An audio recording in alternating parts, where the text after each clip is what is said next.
Good morning. आज धोरण 10 में विज्ञान चैप्टर नंबर 1 रासायनिक समीकरणों और तेनी प्रक्रियाओं विषे आपणे अभ्यास करीशुं।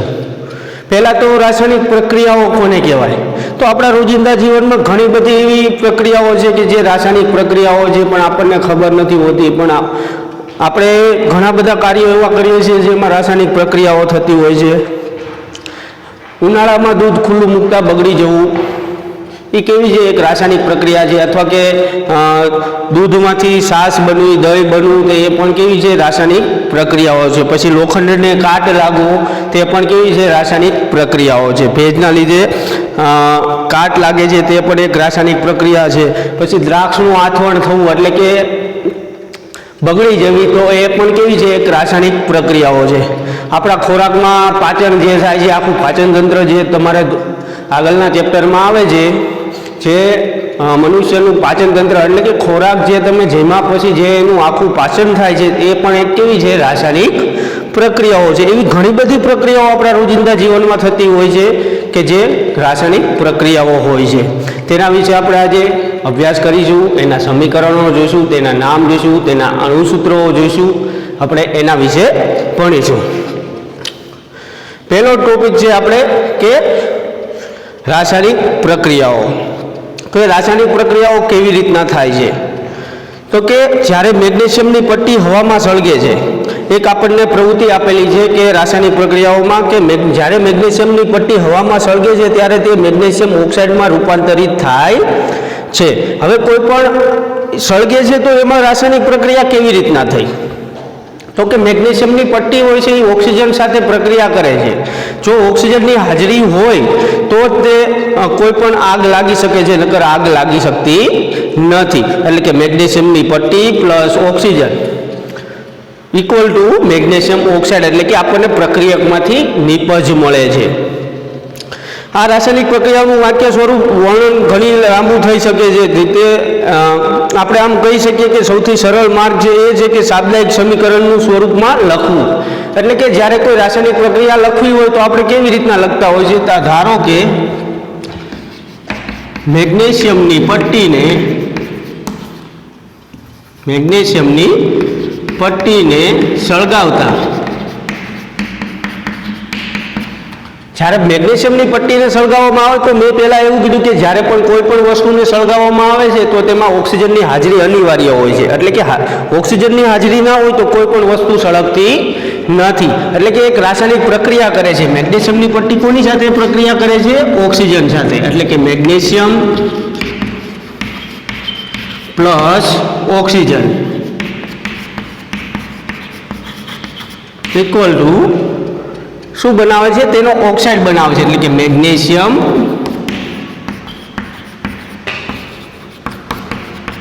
ઓક્સાઇડ।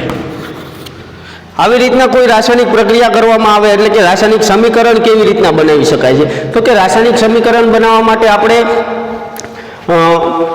એની જેની સાથે પ્રક્રિયા એટલે કે જે પ્રક્રિયક હોય છે, બંને પ્રક્રિયકને ભેગા કરવામાં આવે છે, જેથી એમાં અંદર રાસાયણિક પ્રક્રિયા થઈને કોઈ નિપજ મળે છે, અને નિપજમાં આપણને શું મળે તે આવી રીતના દર્શાવી શકાય। શાબ્દિક રીતે આપણે આવી રીતના પણ દર્શાવી શકીએ, અથવા એમ ના દર્શાવવું હોય તો એમજી એટલે કે એમજી મેગ્નેશિયમ એટલે કે એમજી પ્લસ ઓક્સિજન એટલે કે O2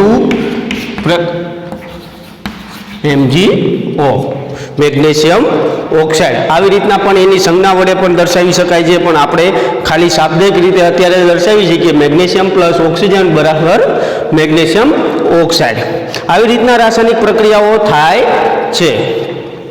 આપણને ખબર છે કે ઘણી બધી આપણે ધોરણ 9માં તમે પહેલા ચેપ્ટરમાં ભણી ગયેલા કે જ્યારે પણ કોઈ પાણીમાં કોઈ વસ્તુ ઓગળે છે તો તમારે પહેલા ચેપ્ટરમાં આવતું કે જ્યારે પાણીમાં ખાંડ કે મીઠું ઓગાળવામાં આવે છે ત્યારે એના કણો હોય છે મીઠાના કે ખાંડના, તે પાણીના કણો સાથે પ્રક્રિયા કરે છે અને એને ઓગાળે છે, અને કે આપણને એવું લાગે છે કે એના કણો એ ઓગળી ગયા હોય છે, પણ ઓગળી ગયા હોતા નથી। પણ એના કણો ઝીણા કણો હોય છે પાણીના બે અણુઓ વચ્ચે ગોઠવાઈ ગયા હોય છે, જેથી આપણે જોઈ શકતા નથી। તો એ કેવી છે રાસાયણિક પ્રક્રિયા છે। હવે આગળ જોઈએ કે રાસાયણિક સમીકરણ લખવું કેવી રીતના. રાસાયણિક સમીકરણ લખવું કેવી રીતના. આપણે આ તો સાદયિક રીતે લખ્યું કે magnesium plus oxygen plus equal to magnesium oxide. તો આપણે એને એની સંજ્ઞા વડે કેવી રીતના લખવું, તો મેં જે લખ્યું છે Mg plus O2 equal to MgO. આનું જે છે આ જે સાદયિક લખ્યું છે એને મેં સંજ્ઞા વડે દર્શાવ્યું. મેગ્નેશિયમ એટલે Mg, ઓક્સિજન એટલે O2 equal to magnesium oxide તો MgO. તો આપણે જોઈએ બીજા ઘણા બધા સમીકરણો બનતા હોય છે. તો આપણે રાસાયણિક સમીકરણ લખવું કેવી રીતના, તો શું રાસાયણિક સમીકરણને અન્ય કોઈ વસ્તુ સંક્ષિપ્ત રજૂ કરી શકાય છે? શબ્દોની જગ્યાએ રાસાયણિક સૂત્રોનો ઉપયોગ કરી શકીએ છીએ? તો રાસાયણિક સમીકરણો હજુ સંક્ષિપ્ત અને ઉપયોગી બનાવી શકીએ છીએ? કોઈ પણ રાસાયણિક પ્રક્રિયાને રાસાયણિક સમીકરણ દ્વારા રજૂ કરી શકાય છે? હા, કરી શકાય છે. તો કેવી રીતના કરી શકાય છે? તો મેં એક ઉદાહરણ આપેલું છે કે મેગ્નેશિયમ પ્લસ ઓક્સિજન એટલે કે Mg પ્લસ O2 એમાંથી શું નિપજ બને છે? આ બંનેને પ્રક્રિયક કહેવામાં આવે છે અને આને કહેવામાં આવે છે નિપજ. આપણે ઘરે ખેડૂત લોકો હોય છે તો એ શું કરે છે, આખા વર્ષનું જે પણ મળે છે એને શું કહેવામાં આવે છે કે નિપજ. આપણને આખા વર્ષની મહેનત કરી હોય છે અને આપણે એવું કહેવામાં આવે છે કે આપણને નિપજ મળી છે. તો આપણને આ પ્રક્રિયા કરતાં જે વસ્તુ મળે છે એને નિપજ કહેવામાં આવે છે. આગળ જતાં આપણને સમીકરણ આવશે કે કોઈ પણ પદાર્થ આપેલો હોય, કોઈ પણ દ્રાવણ આપેલું, કોઈ પણ દ્રવ્ય આપેલું હોય તો એ જે એની સંજ્ઞા આપેલી હોય એમાં ધન આયન અને ઋણ આયન એમ બંને આયનો આવેલા હોય છે. તો બંને આયનો આવેલા હોય છે એમાંથી ધન આયન અને ઋણ આયન. તો એવા બે પ્રક્રિયક સાથે પ્રક્રિયા કરવામાં આવી, 1 અને 2.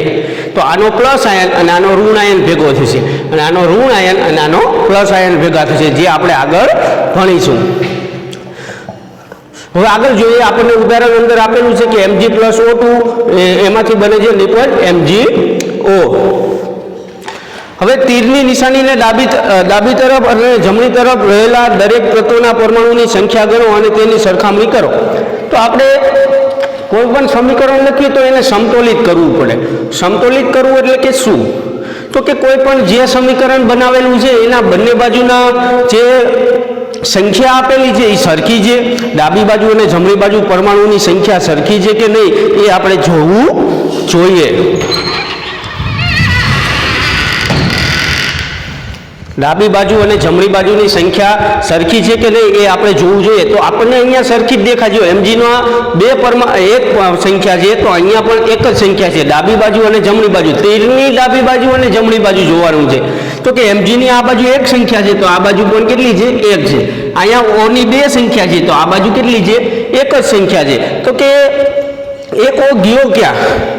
તો એને આપણે સમતોલિત કરવું પડે. એટલે કે જે પણ રાસાયણિક સમીકરણ હોય છે તેને સમતોલિત કરવા માટે આપણે શું કરવાનું, તો કે બંને તરફ દરેકે દરેક તત્વોના પરમાણુની સંખ્યા સમાન છે. જો ન હોય તો સમીકરણને અસમતોલિત કહેવાય છે. જો બંને બાજુ કોઈ પણ સંજ્ઞા આપેલી હોય અને જો એ બંને બાજુ સરખી સંખ્યામાં ન આપેલી હોય તો એ અસમતોલિત ગણવામાં આવે છે. એને સમતોલિત કરવું પડે છે ઘણીવાર. આપણે સમીકરણ, તમારે 1 માર્કમાં પ્રશ્ન પણ પૂછાય છે, કોઈ પણ સમીકરણ આપેલું હોય અને એ સમીકરણને તમારે સમતોલિત કરવામાં આવતું હોય છે. કારણ કે સમીકરણની બંને તરફના દળ સમાન નથી. આપણને ખબર છે કે બંને બાજુ દળ, તમને તરાજુ આપેલું હોય, એક બાજુ કિલોનું કાટલું મૂકેલું હોય અને એક બાજુ કિલો જેટલું વજન મૂકેલું હોય, તો આપણે એને સમતોલિત કરવા માટે શું કરવી છે? બંને બાજુ સરખું રહે, વચ્ચેનો કાંટો હોય એકદમ સીધો રહે એવી રીતના આપણે કરતા હોય છે જ્યારે તરાજામાં જોખતા હોય ત્યારે. એવી જ રીતે આ બાજુ પણ પરમાણુની સંખ્યાને આપણે સમતોલિત કરવા માટે બંને બાજુ સરખી સંખ્યા રહે એવી આપણે કરવાનું હોય છે, જેથી આપણે એવું કહી શકાય કે સમીકરણ સમતોલિત છે. કારણ કે સમીકરણ બંનેને તરફના દળ સમાન નથી. આ પ્રકારના રાસાયણિક સમીકરણને પ્રક્રિયા માટેનું માળખીય રાસાયણિક સમીકરણ કહેવાય છે, જેમાં મેગ્નેશિયમની હવામાં સળગવાની પ્રક્રિયા માટે માળખીય રાસાયણિક સમીકરણ છે. આમાં આપણે સમતોલિત કરી શકતા નથી કારણ કે આમાંથી ઘણો મોટા ભાગનો ઓક્સાઇડ જે હોય છે, ઓક્સિજનના 2 અણુ છે એમાં એક ઓક્સાઇડ જોડાય છે એટલે એક ઓક્સાઇડ હવામાં ઉડી જતો હોય છે, એટલે આપણે એને દેખાડી શકતા નથી. હવે સમતોલિત સમીકરણ કેવી રીતના કરવું એના વિશે.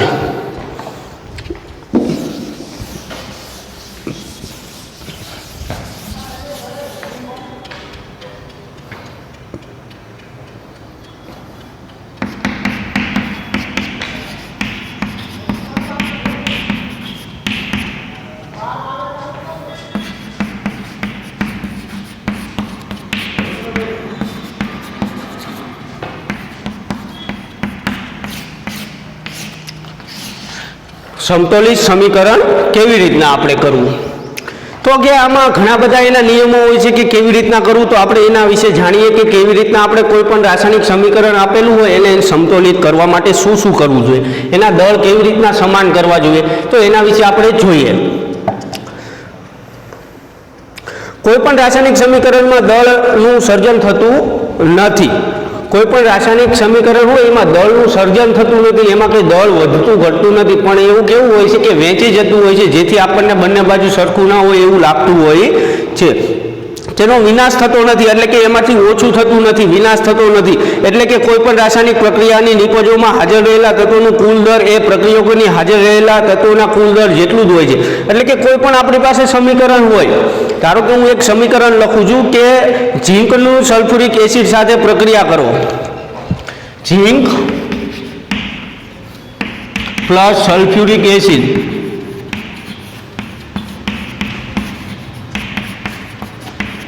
માંથી શું બને છે, તો કે ઝીંક સલ્ફેટ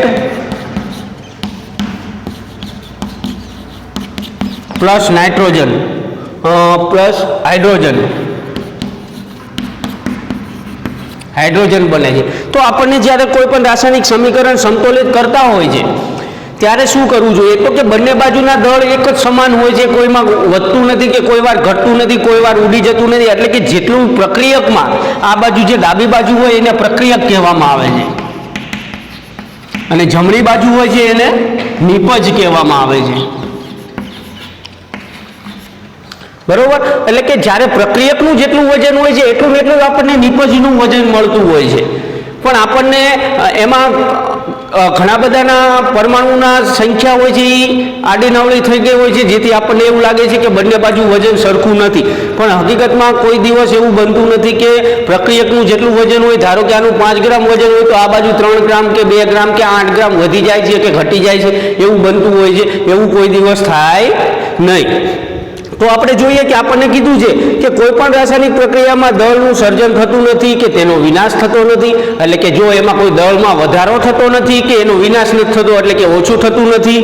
એટલે કે કોઈ પણ રાસાયણિક પ્રક્રિયાની નિપજોમાં, એટલે કે જે આપણને નિપજ મળે છે, હાજર રહેલા તત્વોનું કુલ દળ, એટલે કે આમાં જેટલું એનું વજન મળે છે, દળ એટલે કે વજન મળે છે, એટલું જ પ્રક્રિયકોમાં હાજર રહેલા કુલ દળ હોય છે. એટલે કે આમાં જે પ્રક્રિયકોમાં જે તત્વો આવેલા છે એનું પણ એટલું જ દળ હોય છે. આંકોર ધારો કે 5 ગ્રામ હોય તો આ બાજુ પણ 5 ગ્રામ હોય છે.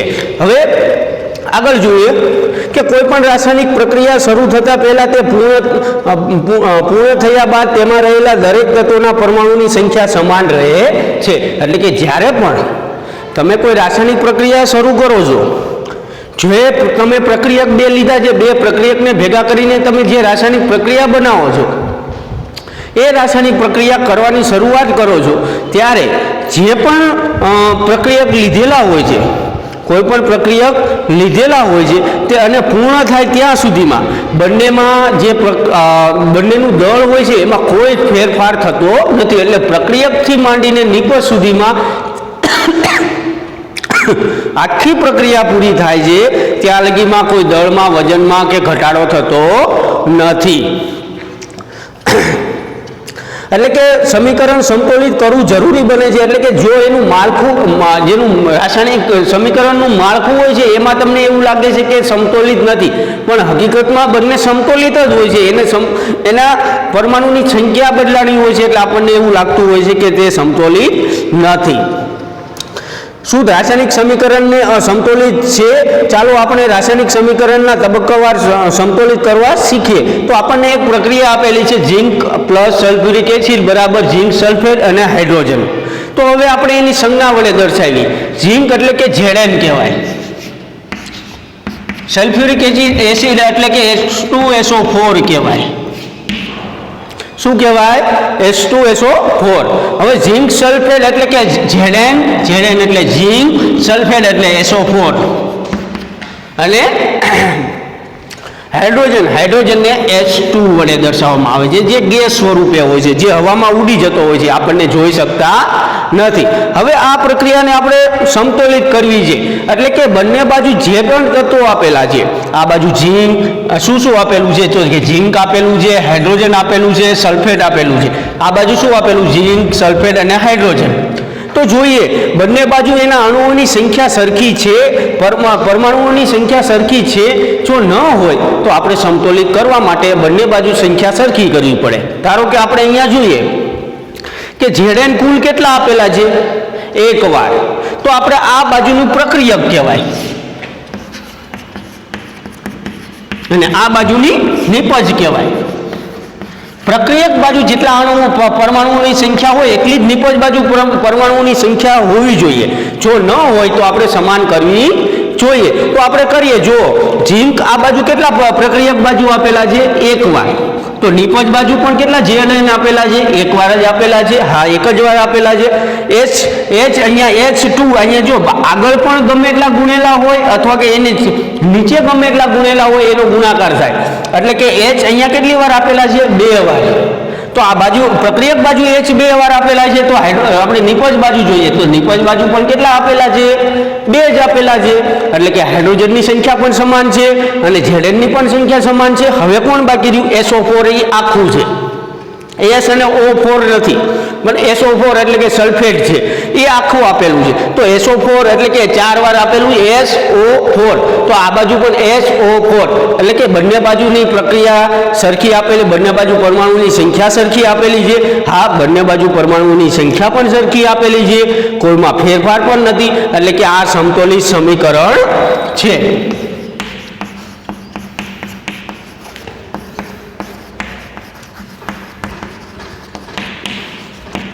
સમતોલિત સમીકરણ છે. આપણે જોયું કે સમતોલિત સમીકરણ કરવા માટે આપણે શું કરવું પડે? તો કે જે પણ તત્વ અંદર આપેલું છે એ તત્વના પરમાણુની સંખ્યા સમાન કરવાની, બંને બાજુ, પ્રક્રિયક બાજુ અને નિપજ બાજુ. જો સરખી હોય તો કોઈ ડાઉટ જ નથી. તો આપણે એમ પહેલેથી જ કહી શકીએ કે તે સમતોલિત સમીકરણ છે. તો આપણે આમાં જોયું, આમાં કોઈને વધારે ઓછું કરવું નથી. ધારો કે આંક પર H 4 વાર હોય તો આ બાજુ મારે 4 વાર કરવા પડે, પણ બંને બાજુ 2 વાર જ આપેલા છે. એટલે કે આખું સમીકરણ સમતોલિત જ છે. આપણે કોઈ એને કોઈ ગુણવાની જરૂર નથી, કોઈ પરમાણુની સંખ્યા વડે ગુણવાની જરૂર નથી. આપણે જોઈ લીધું. એટલે કે આને શું કહેવામાં આવે છે? સમતોલિત સમીકરણ કહેવામાં આવે છે. હવે એક બીજું આપણે સમીકરણ સમજીએ જેથી આપણને વધુ ખબર પડે.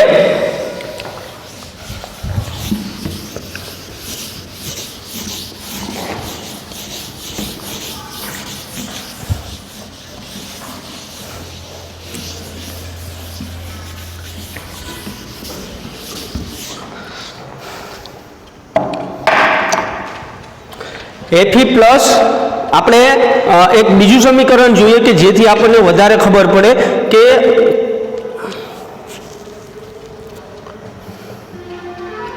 કેવી રીતના કરવું. તો આપણને એક બાજુ પ્રક્રિયકમાં આપેલું છે Fe આયન પ્લસ H2O, એટલે કે લોખંડને કાટ લાગવાની ક્રિયા આપેલું છે. Fe એટલે લોખંડ પ્લસ H2O એટલે પાણી કહેવાય. એ બંનેની પ્રક્રિયા કરીએ અને એ બંને જ્યારે એકબીજા સાથે પ્રક્રિયા કરે છે ત્યારે શું થાય છે? તો આપણને ખબર છે કે લોખંડને કાટ લાગે છે. લોખંડ ભેજવાળી હવામાં કાટ ખાય છે, આપણને ખબર છે. અને આપણે એને બચાવવા માટે આપણે શું કરવું જોઈએ? તો કે લોખંડને કલર કરવો જોઈએ, જેથી આપણે એને કાટ લાગતા બચાવી શકીએ છીએ. હવે આ બંને પ્રક્રિયા કરીએ છીએ, જ્યારે Fe અને H2O હોય છે ત્યારે પ્રક્રિયા કરીએ છીએ ત્યારે બંને ભેગા થઈને શું બનાવે છે? તો કે Fe3O4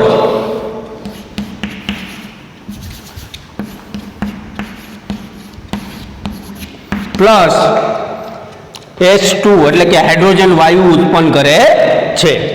આને શું કહેવાય? લોખંડ પ્લસ પાણીની પ્રક્રિયા કરવામાં આવે છે ત્યારે આ બાજુ Fe3O4 H2 બને છે.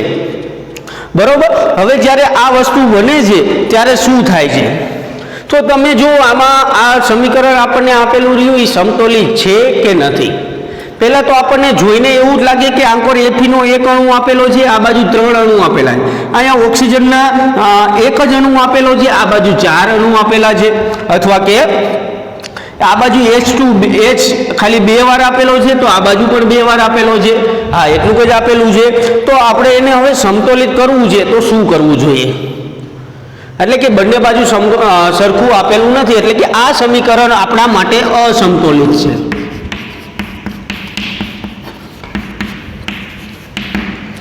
અસમતોલિત છે. હવે આપણે એને સમતોલિત કરવા માટે શું કરવું પડે?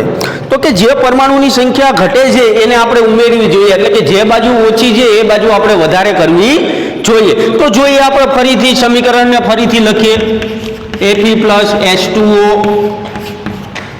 Fe3O4 plus H2. હવે આપણે જોઈએ કે બંને બાજુ અણુઓની સંખ્યા સમાન છે કે નહીં. જો ના સમાન હોય તો આપણે સરખી કરીએ. તો પહેલા સોપાનમાં તમને ચોપડીમાં સોપાન દ્વારા આપેલું છે કે શું કરવું, આપણે સમતોલિત કરવા માટે શું કરવું. પહેલું આપણે સમીકરણ જોયું હતું કે Zn વાળું, Zn પ્લસ H2SO4, તો આપણને એમાં સમતોલિત સમીકરણ હતું. હવે આપણે આ બીજું સમીકરણ જોઈએ કે જેથી આપણને અસમતોલિત સમીકરણ આપેલું છે, એના ઉપરથી આપણે જોઈએ કે સમતોલિત કરવા માટે શું કરવું જોઈએ. તો કે આપણને સોપાન દ્વારા અંદર ચોપડીમાં સમજાયેલું છે, આપણે સોપાન દ્વારા જોવા જઈએ કે શું કહેવા માંગે છે. કે સોપાન 1 માં એવું કીધેલું છે કે રાસાયણિક સમીકરણ અસમતોલિત કરવા માટે સૌપ્રથમ દરેક સૂત્રની ફરતે એક ખાનું બનાવો અને સમીકરણને સમતોલિત કરતી વખતે ખાનાઓની અંદર કોઈ ફેરફાર કરશો નહીં. હવે આપણને એવું કીધું કે પહેલા સોપાનમાં જ્યારે આપણે સમતોલિત સમીકરણ કરવું છે તો શું કરવાનું કીધું છે. તો કે પહેલા સોપાનમાં એવું કીધું કે જે પણ તત્વો આપેલા છે એ બધા ફરતે એક ચોરસ ખાનું કરી નાખો.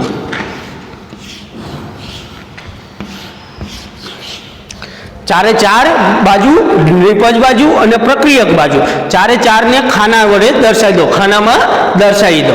હાલો, પહેલું સોપાન જે કીધું હતું એ આપણે કરી નાખ્યું કે રાસાયણિક સમીકરણ અસમતોલિત છે, એટલે સમતોલિત કરવા માટે પહેલા શું કરવાનું, તો કે ચારે જે આપણને જેટલા બી તત્વો આપેલા છે એ ચારે ફરતે ખાના કરી નાખો. હાલો, કરી નાખ્યા. હવે બીજા સોપાનમાં આપણને શું કહે છે કે બીજા સોપાનમાં આપણે કેવી રીતના કરવાનું.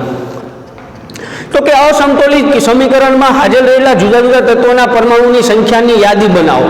હવે આની યાદી બનાવવાની છે કે કઈ બાજુ કેટલા તત્વોની સંખ્યા આવેલી છે. તો આ બાજુ જોઈએ Fe આ બાજુ કેટલી વાર આપેલા છે, તો કે 1 વાર જ આપેલા છે. કેટલી વાર આપેલા છે? 1 વાર. આ બાજુ જોઈએ, આ બાજુ જોઈએ H2O એટલે પાણી, એટલે કે હાઇડ્રોજનના 2 અણુ, 2 સંખ્યા આપેલી છે અને ઓક્સિજનની આપેલી છે 1 સંખ્યા. આ બાજુ જોઈએ Feની કેટલી સંખ્યા આપેલી છે, તો કે 3 સંખ્યા આપેલી છે. ઓની કેટલી સંખ્યા આપેલી છે, તો કે 4 આપેલી છે. અને હાઇડ્રોજનની કેટલી આપેલી છે, તો 2 આપેલી. તો આપણને જોતા જ ખબર પડી જાય છે કે O આ બાજુ 1 છે તો આ બાજુ 4 વાર છે. અહીંયા H2 2 વાર છે તો આ 2 વાર જ છે, બરોબર છે. Fe આ બાજુ 1 જ વાર છે તો આ બાજુ 3 વાર છે, એટલે કે અસમતોલિત સમીકરણ તો છે જ. હવે બીજા સોપાન સુધી ગયા કે શું કર્યું. પહેલા સોપાનમાં એવું કીધું કે બંને જેટલા પણ તત્વો આપેલા છે એની ફરતે ચોરસ ખાના કરી દો. હાલો, ખાના કરી નાખ્યા. બીજા સોપાનમાં શું કીધું કે જેમાં જેટલી સંખ્યા આપેલી છે એ સંખ્યા તમે જોઈ લો કે કોની કોની કેટલી સંખ્યાઓ આપેલી છે એ પણ જોઈ લીધી. હવે આગળ જોઈએ કે ત્રીજા સોપાનમાં શું કહેવા માંગે છે. હવે સરળતા ખાતર સૌથી વધુ પરમાણુ ધરાવતા સંયોજનના સમતોલનની શરૂઆત કરો. એટલે કે સરળતા ખાતર શું કરવાનું છે કે જે પણ સંખ્યા વધુ આપેલી છે એને ઉપર ભાર મૂકો. તો કે આ બાજુ જોઈ લો, સૌથી વધુ કોની સંખ્યા આપેલી છે, તો તમને જોતા જ ખબર પડે કે ઓની 4 સંખ્યા આપેલી છે, બધા કરતાં વધારે એની સંખ્યા આપેલી. તો પહેલા જ એને પકડો, બીજા કોઈને પકડવાની જરૂર નથી. આપણને સોપાન પ્રમાણે એવું કહે છે કે જેની વધારે સંખ્યા આપેલું છે એને જુઓ, ત્યાંથી શરૂઆત કરો. તે પ્રક્રિયક કે નિપજ ગમે તે હોઈ શકે છે, એટલે કે એવું નહીં જોવાનું કે પ્રક્રિયક બાજુ જે મોટું હોય એ અને નિપજ બાજુ જે મોટું હોય એને જોવાનું. આપણે કોઈ વસ્તુ જોવાની નહીં, પ્રક્રિયક બાજુ હોય કે નિપજ બાજુ જે પણ મોટું હોય એથી શરૂઆત કરવાની, બરોબર. હવે શરૂઆતમાં શું કરવાનું છે, તો કે આ બાજુ O કેટલી વાર આપેલા છે, 4 વાર આપેલા છે. આ બાજુ O કેટલી વાર આપેલા છે, 1 જ વાર આપેલા છે. તો આપણે પહેલા સૌ પ્રથમ શું કરવાનું, તો કે પહેલા જ પ્રથમ જો જે બાજુ વધારે હોય એની સામેની સાઈડ એટલા ઉમેરવાના, ઉમેરવાના નહીં પણ શું કરવાનું, ગુણવાના. તો કે આ બાજુ O 4 વાર છે તો મારે આ O ને કેટલા વડે ગુણવા પડે તો 4 થાય, તો કે 4 વડે ગુણવા પડે. કેટલા વડે ગુણવા પડે, 4 વડે મેં ગુણી નાખ્યા. હવે એક વસ્તુ સમાન થઈ ગઈ કે આ બાજુ 4 ઓ છે ને આ બાજુ 4 ઓ છે. ઓ સમાન થઈ ગયા. જે વધુ સંખ્યા હતી એ સમાન કરી નાખી. હવે જુઓ, તમને એવો પ્રશ્ન ઉદ્ભવે કે હું જો આ બાજુ ઓ ને 4 કરવા ગયો તો એસ વધી ગયા, કેમ કે એસ તો 2 ઓલરેડી હતા તે 2 ગુણ્યા 4 એટલે 8 થઈ ગયા. કેટલા થઈ ગયા? 8 થઈ ગયા. હવે જો આ બાજુ 8 એસ થઈ ગયા તો આ બાજુ તો 2 જ આપેલા છે, તો મારે આને 8 કરવા માટે કેટલા વડે ગુણવા પડે? 4 વડે. એટલે કે એ છે આ બાજુ 8 થઈ ગયા, આ બાજુ 8 થઈ ગયા, ઓય 4 થઈ ગયા, આ બાજુ ઓય 4 થઈ ગયા. હવે શું બાકી રહ્યું? તો કે એફી અહીંયા 3 વાર આપેલા છે અને આ બાજુ 1 જ વાર આપેલા છે. તો મારે આ બાજુ 3 છે તો આ બાજુ 3 વાર કરવા માટે શું કરવું જોઈએ? તો કે આને મારે 3 વડે ગુણવા પડે, જેથી સમતોલિત થઈ જાય. તો હવે જુઓ, આપણે આખું સમીકરણ ફરીથી લખીએ છીએ. ઉપરના ભાગમાં, એટલે આપણને ખબર પડે કે શું કહેવા માંગે છે. હવે આવું થયું કે 3Fe plus 4H2O Fe3O4 plus 4H2O આવું થઈ ગયું. હવે જુઓ, બધી બાજુ સમાન દેખાય. 3 Fe તો આ બાજુ પણ 3 Fe છે. 4H2O H2 એટલે કે 4 ગુણ્યા 2 એટલે 8H તો આ બાજુ પણ 8H આપેલા છે. હા, આપેલા છે. આ બાજુ O જો O 1 ગુણ્યા 4 એટલે કે 4 ગુણ્યા 4H O આ બાજુ આપેલા છે, તો O આ બાજુ પણ 4 આપેલા છે. હવે જુઓ, બધા તત્વોની સંખ્યા બંને બાજુ સરખી થઈ જાય, પ્રક્રિયક બાજુ પણ સરખી થઈ જાય અને નિપજ બાજુ પણ સરખી થઈ ગઈ.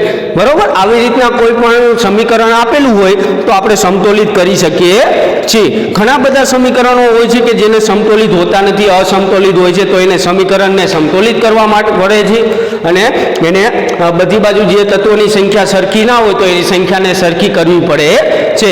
એટલે કે આવી રીતના કોઈ પણ સમીકરણ આપેલું હોય અને અસમતોલિત હોય તો એને સમતોલિત કરવા માટે આપણને સોપાન દ્વારા સમજાયેલું છે. તો ફરીથી આપણે જોઈ લઈએ કે રાસાયણિક સમીકરણને સમતોલિત કરવા માટે આપણે શું કરવું જોઈએ. તો કે પહેલા સોપાનમાં એવું કીધું છે કે બધા ફરતે કુલ ખાના કરી નાખો. આપણે ખાના કર્યા 1 2 3 ને 4 જેટલા બી તત્વો આપેલા છે એની ફરતે ખાના કરી નાખો. પછી બીજા સોપાનમાં શું કીધું છે? તો કે બીજા સોપાનમાં આપણને એવું કીધું છે કે જે બધા તત્વોમાં જોઈ લો કે પરમાણુની સંખ્યા કેટલી છે.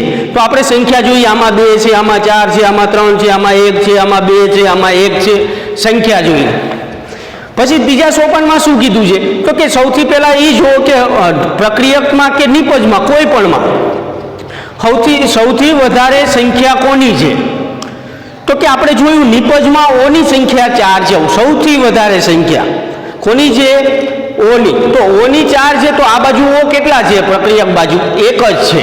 તો એને મારે 4 કરવા માટે 4 વડે ગુણવા પડ્યા. એટલે મેં H2O ને 4 વડે ગુણી નાખ્યા. એટલે O આ બાજુ 4 થઈ ગયા અને આ બાજુ 4 થઈ ગયા. પણ હું એને 4 કરવા જાઉં છું તો H વધી જાય છે. આ બાજુ 2 છે તો આ બાજુ 2 હતા જ, પણ હવે આ બાજુ 8 થઈ ગયા. તો મારે આ બાજુ 8 થઈ ગયા, તો આ બાજુ 8 કરવા માટે આને ફરીથી 4 વડે ગુણવા પડશે. 4 વડે ગુણ્યા એટલે 4 દૂને 8 એટલે 8 આ બાજુ ને 8 આ બાજુ, બે બાજુ H અને O સમાન સમાન થઈ ગયા. હવે બાકી રહ્યું Fe આ બાજુ 3 આપેલા છે તો આ બાજુ 1 આપેલા છે. તો આને તો કોઈ સાથે ગુણાકારમાં કોઈ વધારે કોઈ તત્વોય નથી, એટલે એને જો શું કરવાનું? આગળ 3 વડે ગુણી નાખવાનું.